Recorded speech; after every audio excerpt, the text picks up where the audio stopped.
ہمارے نبی کی 11 اور 12 بیویوں پر اعتراض کرتے ہیں ان کو کرشن کنہیا کی گوپیوں کی تعداد معلوم ہونی چاہیے. 16,108 شیشے کے مکان میں رہنے والا کسی کے مضبوط مکان پر پتھر نہیں پھینکتا ہے، کیونکہ وہ جانتا ہے کہ اگر جواب پہ اس نے پتھر پھینکا تو ہمارے شیشے کے مکان کا حال کیا ہوگا. اس لیے عقل مندی اس میں ہے کہ آدمی کسی دوسرے کے مذہب پر بغیر پڑھے لکھے تنقید نہ کرے، بلکہ ہر مذہب کو عزت کی نظر سے دیکھے.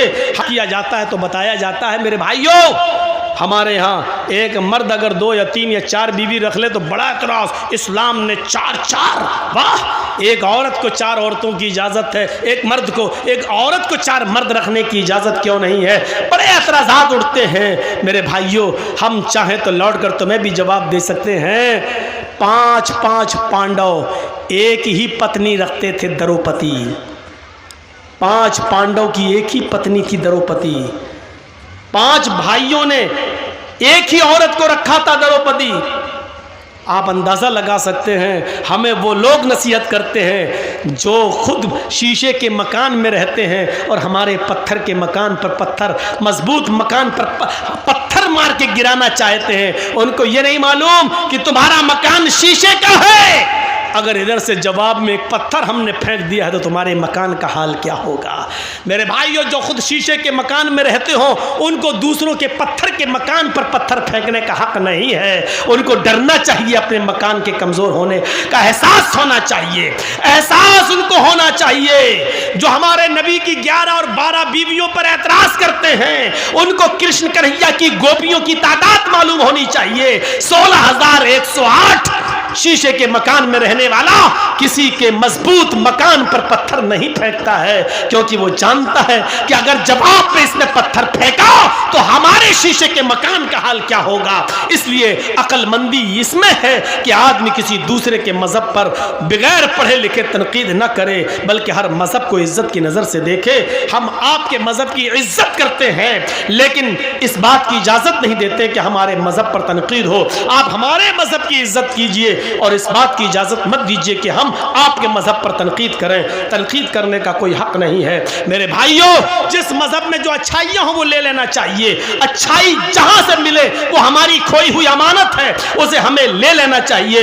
اور برائی جس مذہب کے اندر بھی ہو، جس دھرم کے اندر بھی ہو، اس کو چھوڑ دینا چاہیے، چاہے وہ کسی بھی مذہب کے اندر پائی جا رہی ہو. میں یہ کہہ سکتا ہوں کہ اسلام کے اندر کوئی برائی نہیں ہے، مسلمانوں میں برائیوں کی کمی نہیں ہے. دونوں باتیں الگ الگ ہیں.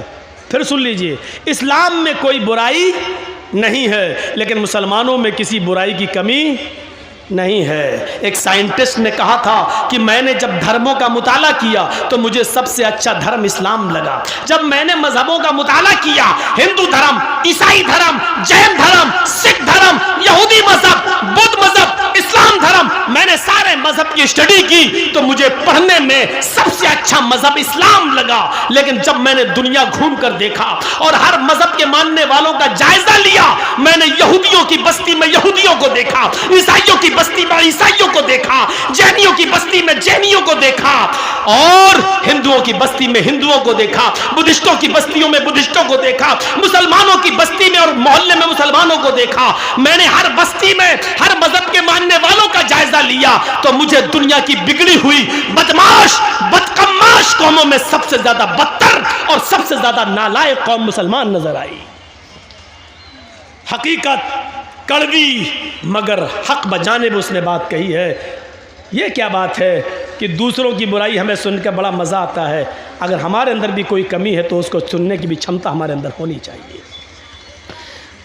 ہم اس سائنٹسٹ کی تعریف کرتے ہیں کہ اس نے ہمارے مذہب کو غلط نہیں کہا. ہم اس سائنٹسٹ کی تعریف کرتے ہیں کہ قوموں کا معائنہ کرنے کے بعد سب سے زیادہ کمی اس کو اگر نظر آئی تو مسلمانوں کی نظر آئی. اس نے کیا کہا؟ میں نے جب دھرموں کا مطالعہ کیا تو سب سے اچھا مذہب اسلام لگا، لیکن جب ہم نے قوموں کا معائنہ کیا تو سب سے بدتر قوم مجھے مسلمان نظر آئی. اور آپ دیکھ لو 30 کروڑ 35 کروڑ مسلمان پورے بھارت میں، 4 لاکھ سے زیادہ مدرسے پورے بھارت میں، 4 لاکھ سے زیادہ پورے بھارت میں مدرسے،